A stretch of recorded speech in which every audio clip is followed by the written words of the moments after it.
नमस्कार दोस्तों, मैं हूं रोशन और आप देख रहे हैं जीके अफेयर्स यूट्यूब चैनल। दोस्तों, इस चैनल पे आपको प्रीवियस ईयर पेपर का डिस्कशन मिल जाता है, तो आप लोग जरूर इस चैनल को सब्सक्राइब करके बेल आइकन को प्रेस रखिए। दोस्तों, आज हम जो पेपर डिस्कस करेंगे वो है DFCCIL में जो जूनियर मैनेजर मैकेनिकल का पेपर हुआ था 29 सितंबर 2021 को थर्ड शिफ्ट में। तो जैसा कि आप देख पा रहे होंगे थर्ड शिफ्ट में इसमें देखिए जनरल नॉलेज के जितने भी प्रश्न पूछे गए थे सभी को एक एक करके डिस्कस करेंगे। बस आपको करना क्या है, वीडियो को ध्यान से देखना है और अपना नोट्स भी साथ में बनाते चलना है, जिसको आप लगातार रिवाइज करेंगे तभी जो है जनरल अवेयरनेस जो है मजबूत होती है। और PDF चाहिए तो आप हमारे टेलीग्राम चैनल से जुड़ सकते हैं, जिसका लिंक आपको नीचे डिस्क्रिप्शन में मिल जाएगा जीके अफेयर्स के नाम से। और अगर आपके पास कोई भी क्वेश्चन पेपर होता है तो gkaffairs25@gmail.com पे भेज सकते हैं ताकि हम उसको यहाँ पर डिस्कस कर सकें। तो देखिए, पेपर जो मैंने डिस्कस किया है 2016 और 2018 का पेपर, तकरीबन 7 पेपर थे, सभी को डिस्कस कर लिया है। उसके अलावा 2000 जो यहाँ पर देख पा रहे होंगे 2021 का जो पेपर था उसको 14 पेपर है, तो 14 पेपर में 2 पेपर और बचे हैं, तो लगभग कंप्लीट हो जाएगा। उसको ध्यान से देखिए, चैनल को जरूर सब्सक्राइब कर लीजिए। तो देखिए, पहला क्वेश्चन आपके सामने है कि भारतीय संविधान का भाग 6 की बात कर रहा है, तो इसमें जो है किससे संबंधित है। पता होना चाहिए कि भारतीय संविधान में कुल मिलाकर 22 भाग है, तो 22 भाग है, जिसमें कि पहला जो भाग है दोस्तों उसमें जो है यूनियन एंड इट्स टेरिटरी की बात की गई है, यानी कि संघ और उसके जो है क्षेत्र की बात की गई है, वो भाग 1 में बात की गई है। इसी तरह से दोस्तों भाग 2 की अगर हम बात करते हैं, जो कि आर्टिकल 5 से 11 तक रखी गई है, वो नागरिकता से बात की गई, यानी कि सिटीजनशिप से बात की गई। तो सिटीजनशिप का जिक्र किस जो है भाग में किया गया है, दूसरा में अनुच्छेद 5 से लेकर 11 तक। इसी तरह से दोस्तों ध्यान रखना है कि भाग 3 में 12 से 35 आर्टिकल तक के मौलिक अधिकार रखे गए हैं। पार्ट 4 में रखे गए हैं DPSP, यानी कि राज्य के नीति निर्देशक तक, अनुच्छेद 36 से लेकर 51 तक। और 51A अनुच्छेद में और भाग 4A में रखा गया है मौलिक कर्तव्य, फंडामेंटल ड्यूटीज़। तो इस तरह से और स्टेट की बात की गई है भाग 6 में, तो इसका करेक्ट आंसर होगा C, यानी कि राज्य की जो बात की गई है वो भाग 6 में बात की गई है। तो इस तरह से मैंने आपको बताया, ध्यान रखिएगा। उसके बाद देखिए, नेक्स्ट क्वेश्चन आपके सामने है कि मारिया टेरेसा जो कि कोरोना वायरस की जो जटिलताओं से मरने वाली पहली शाही बन गई है, वह किस देश की राजकुमारी थी। तो दोस्तों, मारिया टेरेसा जो कि फर्स्ट रॉयल थी, जो कि कोरोना वायरस से जो कॉम्प्लिकेशंस के कारण इनकी मृत्यु हो गई थी, तो वो प्रिंसेस थी स्पेन की। तो करेक्ट आंसर यहाँ पर स्पेन सही होगा। इस तरह से आपको ध्यान रख लेना है, तो स्पेन की राजकुमारी थी ये। उसका देखिए, नेक्स्ट क्वेश्चन आपके सामने है कि what is the name of the human Atlas initiative launched by department of biotechnology, यानी कि जैव प्रौद्योगिकी विभाग के द्वारा जो है शुरू की गई मानव एटलस पहल का नाम क्या है। तो देखिए, मानव जो यहाँ पर एटलस का पहल का नाम है मानव ही रखी गई है, तो ध्यान रखिएगा मानव ही रखी गई है, जो कि डिपार्टमेंट ऑफ बायोटेक्नोलॉजी यानी कि जैव प्रौद्योगिकी विभाग भारत सरकार के द्वारा इसको स्टार्ट किया गया है। उसके देखिए, नेक्स्ट क्वेश्चन आपके सामने है कि यहाँ पर देखिए DFCCIL में तो हर एक सेट में जो है एक जो है क्वेश्चन नोट से ज़रूर आया है, तो नोट से क्वेश्चन पूछते हैं, उसमें 3 सवाल बनते हैं नोट से। सबसे पहला कि पर्टिकुलर नोट का जो है कलर कैसा है, उसके बाद उसके बैक साइड में उस क्या छपा है, और उसके साइज़ क्या है नोट का। तो इस तरह से जो है 3 सवाल बनते हैं, और आज मैं आपको तीनों को एक बार फिर से करवाऊंगा। तो देखिए, महात्मा गांधी जो श्रृंखला की नई नोट 10 रुपये का चला है, उसका आधार रंग यानी कि बेस कलर क्या है। तो दोस्तों, 10 रुपये के नोट जब देखेंगे तो उसका बेस कलर है चॉकलेटी भूरा, तो यहाँ पर चॉकलेट ब्राउन इसका सही उत्तर होगा। तो करेक्ट आंसर यहाँ पर दोस्तों ध्यान रखिएगा C सही होगा। अब देखिए, सभी नोटों के बारे में आप लोगों को मैं बताता हूँ, एक एक करके ध्यान रखिएगा। सबसे पहले देखिए 10 रुपये का ही नोट, तो यहाँ पर चॉकलेट ब्राउन है इसका कलर, और देखिए साइज इसका ध्यान रखिएगा 63 mm चौड़ाई है इसकी। अगर नोट की इस तरह से करते हैं तो 63 mm इसकी चौड़ाई और लंबाई होगी 123 mm की। और इसका छपा क्या है बैक साइड में, तो सन टेम्पल कोणार्क का चित्र छपा हुआ है, ध्यान रखिएगा। उसके देखिए 20 रुपये की नोट की अगर हम बात करते हैं तो 63 mm इसकी तो चौड़ाई हो गई, और 129 हो गया यहाँ पर लंबाई, जो कि एलोरा केव्स इस पर छपा हुआ है और ग्रीनिश येलो कलर का है। उसके देखिए 50 रुपये की नोट में छपा क्या है, तो हम्पी विथ चैरियट, कलर कैसा है, तो फ्लोरोसेंट ब्लू है, और इसकी साइज़ है 66। अब देखिए 63 की जगह यहाँ पर 66 हो गया चौड़ाई, और साइज़ हो गया 135 का। तो इस तरह से आपको ध्यान रख लेना है। उसके बाद देखिए हम बात कर लेते हैं 100 रुपये की नोट। तो देखिए 100 रुपये की नोट का यहाँ पर साइज है वो 66 mm चौड़ाई की, जिसे बात कर लेते हैं, और यहाँ पर 142 mm इसकी लंबाई होगी। रानी की बाव है जो कि लेवेंडर कलर की है। 200 रुपये की नोट की बात कर लेते हैं तो सांची स्तूप बना हुआ है जो कि ब्राइट येलो कलर का है, और 66 mm इसकी चौड़ाई है, और 146 mm इसकी लंबाई हो गई।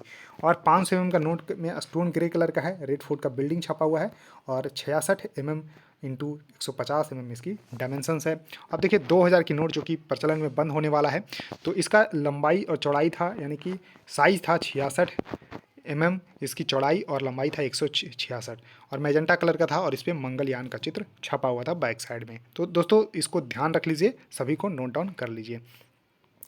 उसके देखिए सततंत्री बीना में कितने तार होते हैं।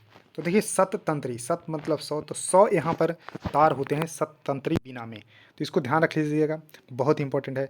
अब देखिए सततंत्री बीना का नाम सुनते ही आप लोग चौंक गए होंगे कि ये कौन सा इंस्ट्रूमेंट आ गया। तो दोस्तों ये इंस्ट्रूमेंट है संतूर, तो इसको ध्यान रखिएगा, संतूर इसको बोलते हैं। और प्रसिद्ध संतूर वादक पंडित शिव कुमार शर्मा, पंडित शिव कुमार शर्मा, कई बार पूछा गया है कि किस वाद्य यंत्र से संबंधित है, तो संतूर बजाते थे। तो ध्यान रखिएगा, इसमें 100 इसका सही उत्तर होगा। इसमें 100 स्ट्रिंग थे सततंत्री बीना में। अब देखिए एक इसका साइज कैसा होता है, तो ट्रेपिजोडियल शेप का होता है जो कि स्ट्रिंग इंस्ट्रूमेंट होता है, और एक किसका बना होता है, तो अखरोट का बना होता है, यानी कि वॉलनट का बना होता है। तो इसको ध्यान रखिएगा, मेड ऑफ वॉलनट यानी कि अखरोट का बना होता है। और ये जम्मू कश्मीर जो इंडियन टेरिटरी है उसकी पारंपरिक वाद्य यंत्र है, जम्मू कश्मीर का पारंपरिक वाद्य यंत्र है, और ईरान का राष्ट्रीय संगीत वाद्य यंत्र है। ध्यान रखिएगा, जम्मू कश्मीर का पारंपरिक वाद्य यंत्र है और ईरान का राष्ट्रीय संगीत वाद्य यंत्र है। और प्राचीन काल में इसे सततंत्री बीना यानी कि 100 तार वाली बीना के रूप में इसको जानते थे, इसलिए इसमें 100 तार होते थे, इसलिए इसको ध्यान रख लीजिएगा। उसके देखिए नेक्स्ट क्वेश्चन आपके सामने है कि second Anglo Maratha war was fought in, यानी कि दूसरा आंग्ल मराठा युद्ध कब हुआ था। तो सबसे पहले आपको पता होना चाहिए कि पहला मराठा वार जो है एंग्लो मराठा वार कब हुआ था। तो दोस्तों पहला हुआ था 1775 से लेके 1782 के बीच में। ध्यान रखिएगा, 1775 से लेके 1782 में पहला जो है आंग्ल मराठा युद्ध हुआ था, और इसमें मराठा जीत गए थे।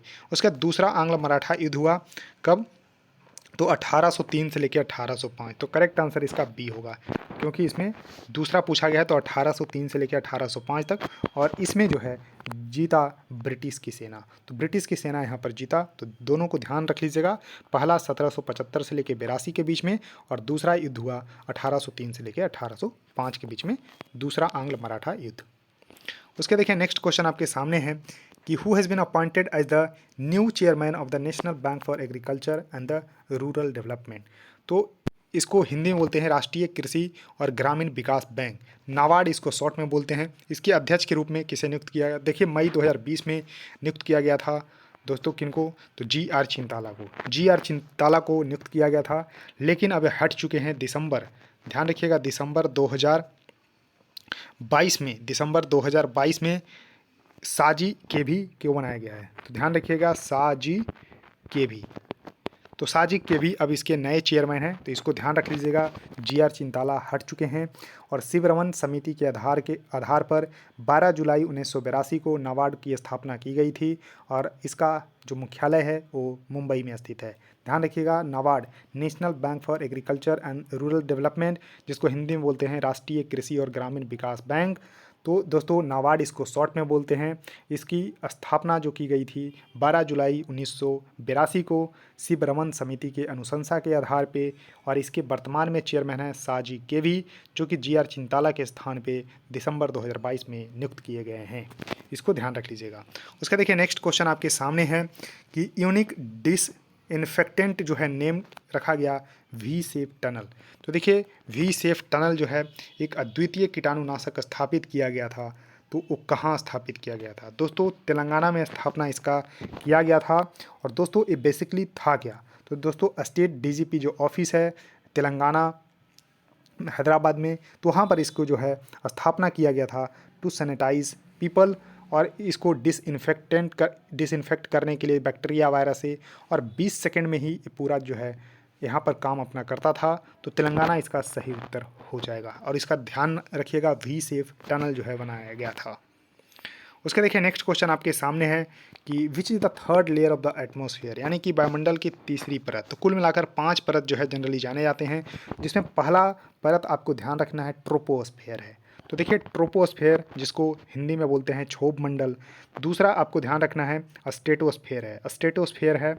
उसके बाद तीसरा लेयर की बात करते हैं तो मीजोस्फेयर आता है, और चौथा लेयर की हम बात करते हैं तो थर्मोस्फेयर आते हैं, और पांचवा होता है एक्सोस्फेयर यानी कि वायुमंडल। तो कुल मिलाकर यहाँ पर 5 लेयर माने जाते हैं। तो तीसरा मैंने क्या बताया, मीजोस्फेयर। तो करेक्ट आंसर यहाँ पर ए सही होगा, मीजोस्फेयर इसका सही उत्तर हो जाएगा। उसके देखिए नेक्स्ट क्वेश्चन आपके सामने है कि which organizations has form one health high level expert panel. क्या बनाया है, तो one health high level expert panel का गठन किया है किसके लिए, तो जूनोटिक रोगों को उद्भव को संबोधित करने के लिए। तो जूनोटिक रोग होता क्या है, जो कि जानवरों से मनुष्यों में फैलता है, तो उसको जूनोटिक रोग बोलते हैं। जैसे कि हम मानते हैं कि कोरोना वायरस जूनोटिक है, H1 H5N1 ये सब जो है जूनोटिक रोग होते हैं। तो विश्व स्वास्थ्य संगठन यानी कि WHO क्योंकि जो हेल्थ से रिलेटेड इशू देखता है वो वर्ल्ड हेल्थ ऑर्गेनाइजेशन यानी कि विश्व स्वास्थ्य संगठन ही देखता है, जिसकी स्थापना 7 अप्रैल 1948 को की गई थी। इसलिए 7 अप्रैल को विश्व हेल्थ डे भी मनाया जाता है, यानी कि वर्ल्ड हेल्थ डे भी मनाते हैं, जिसका हेडक्वार्टर स्विट्जरलैंड के जिनेवा शहर में स्थित है। तो जिनेवा स्विट्जरलैंड में इसकी हेडक्वार्टर है WHO की। और टेड्रोस जो गेब्रियस जो है यहाँ पर इसके अभी महानिदेशक हैं। तो टेड्रोस गैब्रियस इसके अभी महानिदेशक हैं, इसको जरूर ध्यान रख लीजिएगा। WHO जो कि one health high level expert panel बनाए हैं जूनोटिक रोगों के उद्भव को संबोधित करने के लिए। उसका देखिए नेक्स्ट क्वेश्चन है कि FIH जो पुरुष हॉकी विश्व कप 2018 हुआ था वो जीता किसने था, तो जीता था बेल्जियम। और हुआ कहाँ था, तो दोस्तों हुआ था 19वें नंबर का ये टूर्नामेंट था, 19वें नंबर का ये टूर्नामेंट था, और ये हुआ था उड़ीसा में। तो उड़ीसा में हुआ था, इसको ज़रूर ध्यान रख लेना है। तो उड़ीसा में हुआ था, तो ये 14वें नंबर का था, इसको थोड़ा सा मिस्टेक को सुधार लीजिएगा। ये 14वें नंबर का ये टूर्नामेंट हुआ था, और ये हुआ था उड़ीसा में। उड़ीसा भारत के उड़ीसा शहर में हुआ था, इसको ध्यान रख लीजिएगा, उड़ीसा राज्य में। और इसको जीता था बेल्जियम, जो कि नीदरलैंड को हरा कर जीता था, नीदरलैंड को हरा कर जीता था। तो ध्यान रख लीजिएगा। अब देखिए 2000 यहाँ पर आपको 23 का भी हो चुका है, 2023 का फिर से उड़ीसा राज्य में हुआ। तो ध्यान रख लीजिएगा, भुवनेश्वर और राउरकेला स्टेडियम में। और यहाँ पर जर्मनी ने जीता बेल्जियम को हराकर। तो ध्यान रख लीजिएगा 2018 का बेल्जियम नीदरलैंड को हराकर, 2023 का उड़ीसा में हुआ जिसमें जर्मनी ने बेल्जियम को हराकर खिताब जीत लिया। उसके देखिए नेक्स्ट क्वेश्चन आपके सामने है कि Audible range of hearing for the average man जो कि फ्रीक्वेंसी रेंज कितना होता है, यानी कि औसत मनुष्य के लिए सुनने की श्रव्य सीमा यानी कि ऑडिबल रेंज आवृत्ति सीमा कितनी होती है। तो देखिए सबसे पहले 3 कैटेगरीज में साउंड को बांटते हैं, तो ध्यान रखिएगा। तो आवृत्ति के आधार पे तो पहला होता है इंफ्रासोनिक। तो ध्यान रखिएगा पहले इंफ्रासोनिक होता है, इंफ्रासोनिक। तो ये होता है 20 हर्ट्ज से कम, 20 हर्ट्ज से अगर फ्रीक्वेंसी कम है तो इंफ्रासोनिक की कैटेगरी में आएगी। और देखिए 20 हर्ट्ज से 20 किलो हर्ट्ज, आंसर जो डी है तो वो होती है ऑडिबल रेंज, यानी कि सुनने वाली जो रेंज होती है ये होती है ऑडिबल रेंज। और 20 किलो हर्ट्ज यानी कि 20,000 हर्ट्ज से अगर ज़्यादा हो गया तो हो गया अल्ट्रासोनिक। तो इसको ध्यान रख लीजिएगा, बहुत ही इम्पोर्टेंट है। तो दोस्तों पूरे 12 क्वेश्चन ही पूछे गए थे, सभी को एक एक करके मैंने डिस्कस कर लिया है। अब देखिए आपका काम बचा है वीडियो को लाइक करना और अपने दोस्तों के साथ शेयर करना, और चैनल को सब्सक्राइब करके बेल आइकन को प्रेस रखना। सो थैंक यू दोस्तों, इस वीडियो में इतना ही, धन्यवाद।